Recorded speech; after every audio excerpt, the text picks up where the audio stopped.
The EU discovers emergency powers, Russian assets edition. This article was written by Elena Chachko and Katerina Linos, and read by an automated voice. Published on January 20th, 2026, by Just Security, an essential resource for those shaping a just and secure world. American presidents, and President Donald Trump in particular, have dramatically increased the use of emergency powers in the last few years. They have used emergency powers to pursue aggressive economic sanctions policies, forgive student loan debt, and overhaul U.S. trade policy, among many other things. It turns out that the U.S. executive branch is not alone in treating emergency powers like bottomless sources of legal authority.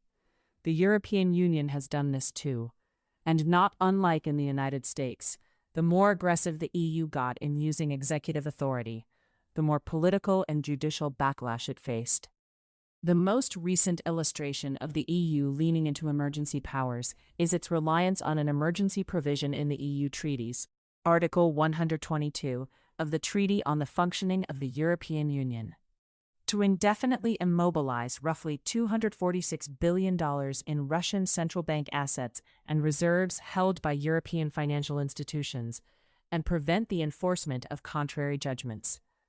The EU also contemplated, but did not ultimately pursue, a follow-on measure that would allow it to borrow against those assets to provide loans to Ukraine to support its reconstruction. Instead, an overwhelming majority of European states agreed to borrow over $100 billion for Ukraine against the EU budget, to be repaid only once Russian reparations arrive. These moves raise serious questions under both international and EU law, and they have quickly triggered a strong political and legal response.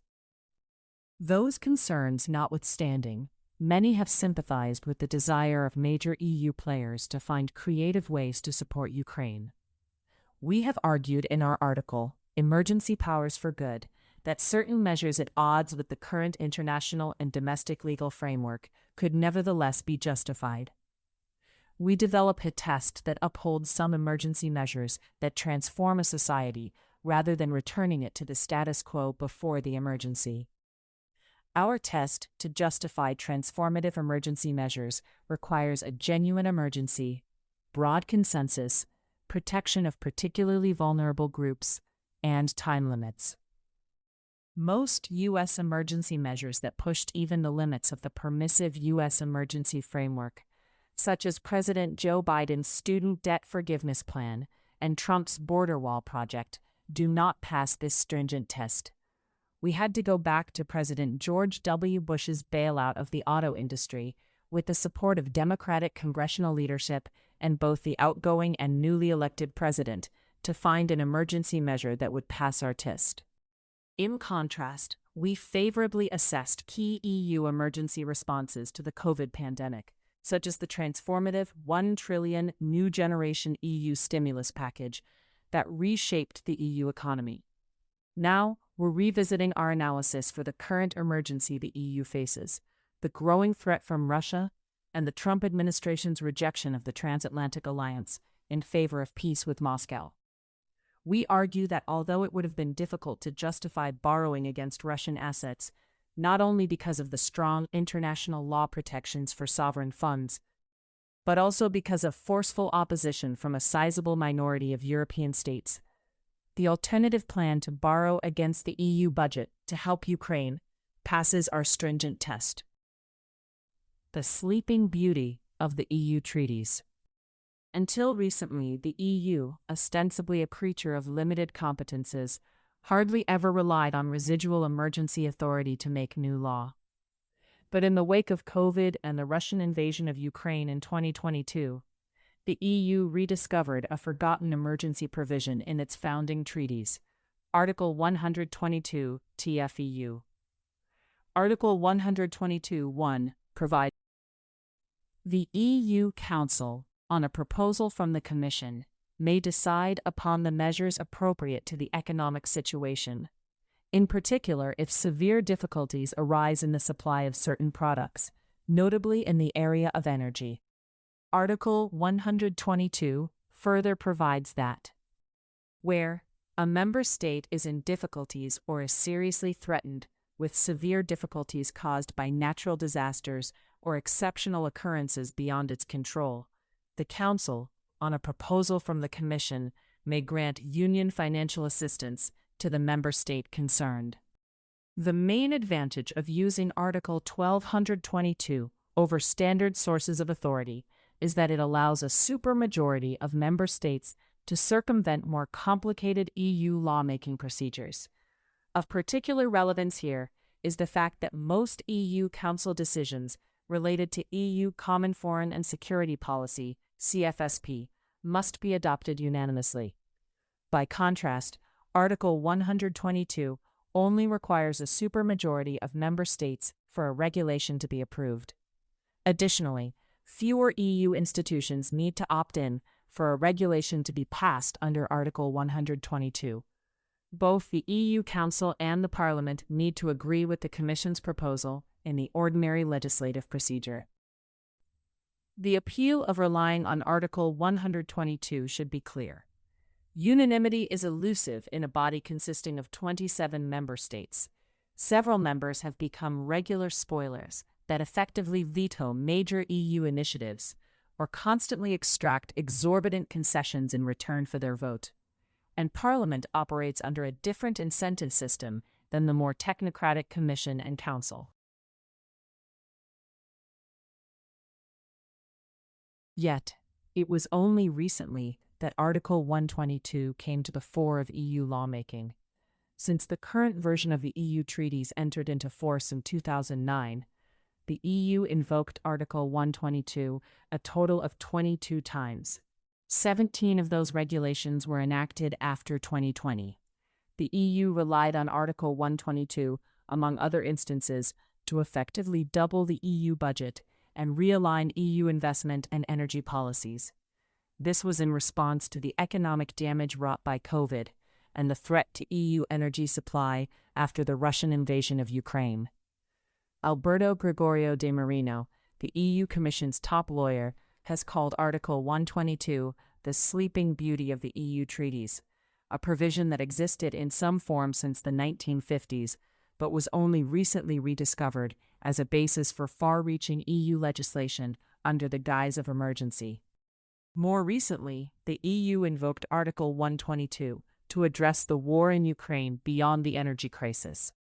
In March 2025, the Council relied on Article 122 to create the so-called SAFE instrument for the EU defense industry. SAFE provides financial assistance up to €150 billion to EU members to allow them to increase public investments in the European defense industry. The Council justified the use of emergency authority for this measure by citing the current exceptional security context and the need to make urgent and massive investments in the EU's defense manufacturing capacities. The use of Article 122 for this purpose did not go unopposed. The EU Parliament is pursuing litigation against the Council and Commission, primarily challenging the decision to end-run Parliament by relying on Article 122. The objection is not to the substance of the measure, but rather the use of emergency authority and the truncated procedure it allows, at the expense of the only democratically elected EU body. What the Parliament seeks is for the measure to stay in place and for member states to be able to borrow and build up their defense industries until new legislation that accomplishes the same goal with EU Parliament input is passed. The Russian Central Bank measures. For some time now, there has been talk of permanently seizing the assets of the Central Bank of Russia or repurposing them to support the reconstruction of Ukraine. But the United States and the EU have stopped short of taking that step. Freezing roughly $300 billion in central bank assets between the United States, the EU, and other G7 members was already a stretch. An asset freeze may be justifiable under international law as a countermeasure against Russia's many violations of foundational international law norms. Yet countermeasures must be temporary and reversible. Permanently seizing central bank assets is a different proposition entirely. Under international law, central bank assets are immune from execution in foreign states. Unlike the broader law of state immunity, which has developed sizable exceptions for commercial activity over time, the immunity of central bank assets has only grown stronger. Underlying this protection is a combination of reciprocity concerns and respect for the special function central banks perform in national and international economies. The International Court of Justice's recent ruling in certain Iranian assets, Iran versus United States, did not disturb this legal status quo. Although the court effectively sanctioned the attachment of $1.75 billion in Iran's central bank assets in the United States to satisfy domestic judgments issued in favor of victims of Iran-sponsored terrorist attacks, the ICJ skirted the substance of the central bank immunity question. On the domestic level, senior members of the Biden administration officially stated they believe the United States lacked domestic or international legal authority to permanently seize Russia's central bank assets and transfer them to Ukraine. The U.S. Foreign Sovereign Immunities Act explicitly recognizes the immunity from execution of central bank assets. U.S. domestic law gives the president extremely broad authority to regulate economic transactions if he declares a national emergency. But seizure, vesting authority exists only during an armed conflict in which the United States is a direct participant. There are some relatively narrow exceptions, but none straightforwardly apply to wholesale confiscation of Russian central bank assets. Although the United States has certainly played a central role in the Ukraine war, it is highly doubtful it is in an outright state of war with Russia. Nor, we suspect, is this a legal position the Trump administration would be willing to embrace. The political and legal ramifications of the United States essentially declaring war on Russia are a strong deterrent. By contrast, key EU members have increasingly shown flexibility with respect to the disposition of the Russian central bank assets held in EU financial institutions, primarily in Belgium. With the U.S. role and degree of support for Ukraine constantly shifting under Trump, and transatlantic relations in a deep state of disrepair, the EU has found itself isolated in its effort to prevent Russia from further increasing its hold on Ukraine and threatening EU members directly. Supporting Ukraine by tapping into the blocked Russian assets gained political traction. As a first step, the EU in December again invoked Article 122 to indefinitely immobilize the frozen assets of the Russian central bank within its jurisdiction and prohibit their return to Russia. Until now, the EU had to periodically extend the measures freezing the assets, and securing the necessary support from member states each time became taxing and uncertain.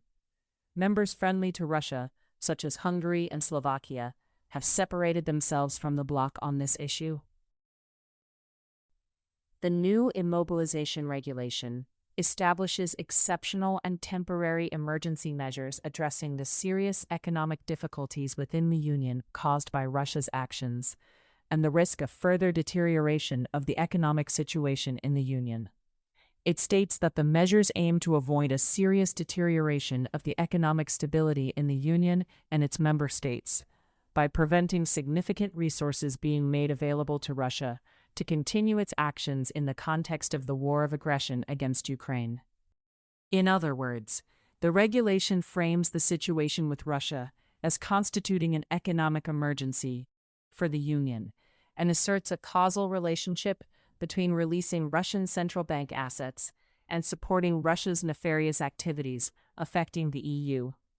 At the same time, the regulation makes clear that the measure does not alter the property rights in the assets. It highlights the temporary and reversible nature of the action, likely to address concerns under international law. The regulation also makes unenforceable in the EU arbitral tribunal decisions and court judgments that Russia might obtain, building on a controversial line of EU jurisprudence invalidating intra-EU investment arbitration. While the indefinite freezing of the assets can be justified under international law, the use of Article 122 for this purpose raises substantial questions under EU law.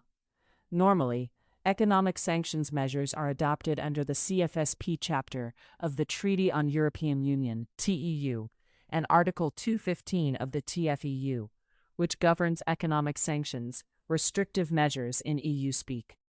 Under Article 31 TEU, an EU Council decision adopted unanimously is required as a first step.